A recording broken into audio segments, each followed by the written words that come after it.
What's up everyone, I'm Hunter, bringing you another Raid 101 episode. Like the previous one, it's going to be a bit heavy on graphs and numbers, but it's all for a good reason. In this video, we're going to tackle one of the most frequently asked questions.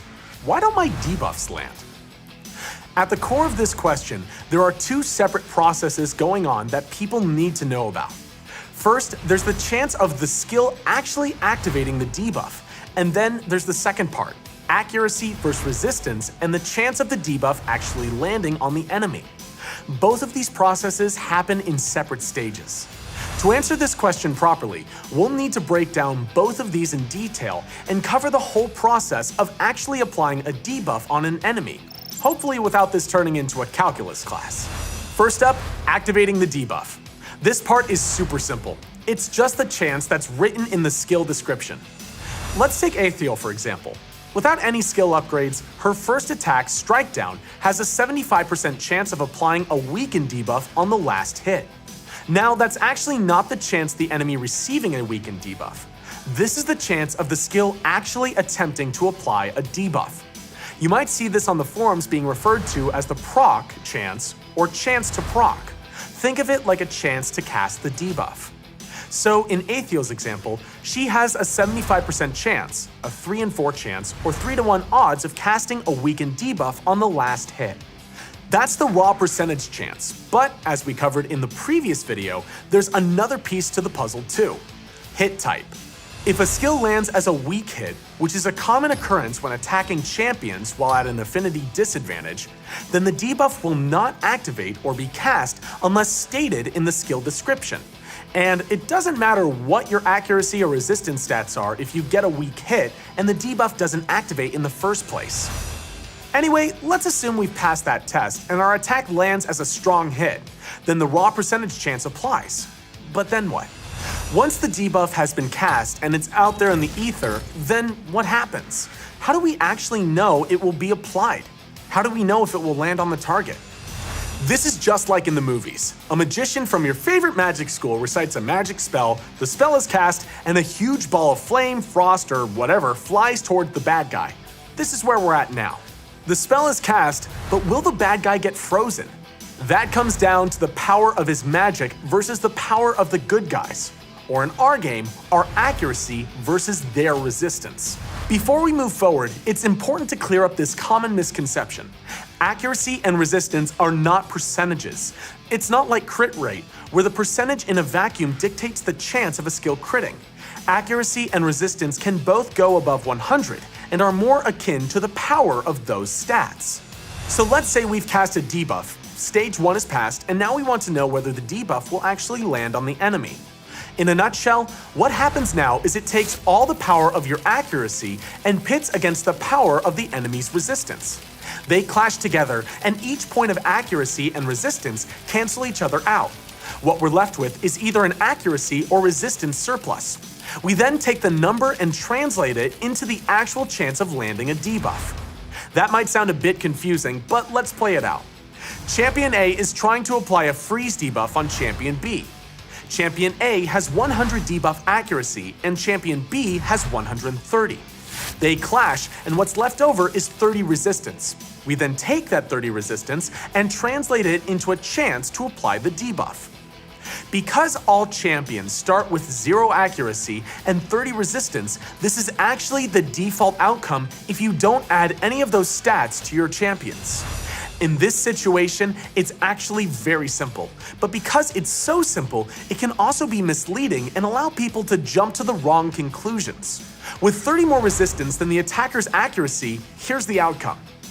There's a 30% chance of resisting the debuff, meaning it won't land, and a 70% chance of the debuff successfully applying. With more resistance than accuracy, that might sound counterintuitive, but hear me out. As with a lot of things in Raid, the initiator has a default advantage, so even with 30 more resistance, there's still a higher chance to apply the debuff than there is to resist it. And here's the part people get confused over. Having 30 more resistance than the enemy's accuracy means 30% chance to resist, so having 50 resistance must mean 50% chance to resist, right? Not exactly.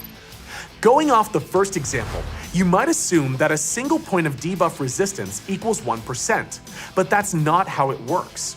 Take a look at the graph. If that were true, eventually we'd be able to hit absolute values, 100% chance to apply or 100% chance to resist. At that point, it's basically game over, and the debuffs don't matter. It'd just be a long, drawn-out game of slowly grinding down the enemies. If that's how it worked, we'd end up with a line like this. We always want players to have a chance to either land or resist debuffs, so we actually take those first numbers from your accuracy versus their resistance and plot them on a curve. As you can see, it never quite touches the 0% line on the bottom or the 100% line at the top. Which means, like with stacking defense on champions, beyond a certain point, having an even greater accuracy or resistance excess over your opponent becomes less efficient, and you start to get diminishing returns for your investment. And because it never hits 100, that even when the difference between the champion's accuracy and their target's resistance is overwhelmingly large, there's still a tiny chance that the target will be able to resist. And vice versa is true too. Even champions with insanely high resistance can sometimes get debuffs from enemies without zero accuracy. The chance is really small though, so don't count on it, but it can happen. So we've covered the process behind how we come to a chance to apply or resist debuffs, but let's go through a couple more examples to cement our understanding. Let's assume both Champion A and Champion B have equal accuracy and resistance. Let's go with 100 and 100. Their powers clash, they cancel each other out, and we're left with 0 accuracy and 0 resistance. So what does this mean? 0% chance to apply or 0 to resist? Not at all.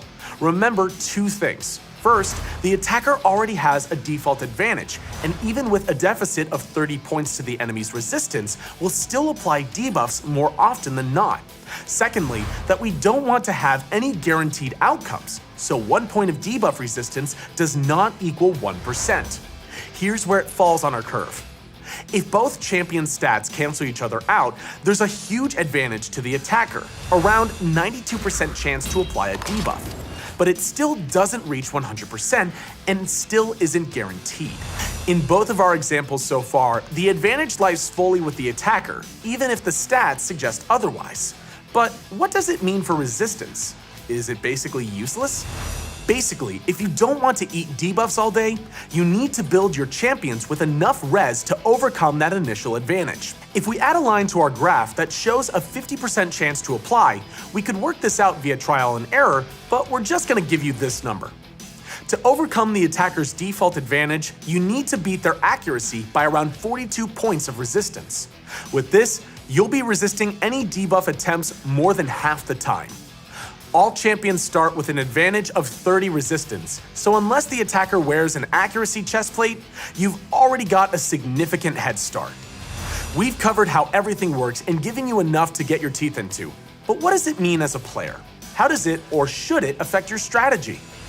In PvE, this is easy to work out. The enemy's stats are consistent, and they're not going to change from battle to battle. You just need to do some runs and some testing to figure out how much accuracy you need to give yourself the best chance of landing debuffs. But for PvP, it's a much different story. To guarantee your success in the arena, you should be building your champions with either enough accuracy or resistance to be consistent and reliable, because everyone else will be doing the same. It all comes down to approximating the right accuracy or resistance value to counter most enemies without sacrificing other stats too much. But there's no one-size-fits-all answers. And here's your key takeaway from this video. It's not about the amount of accuracy or resistance you have. It's not about the absolute value or number.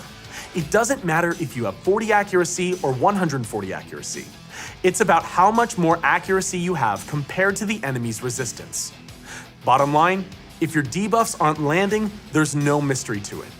Build more accuracy. Found this video useful? Hit like and subscribe. We've got plenty more coming. Take care, see you all soon.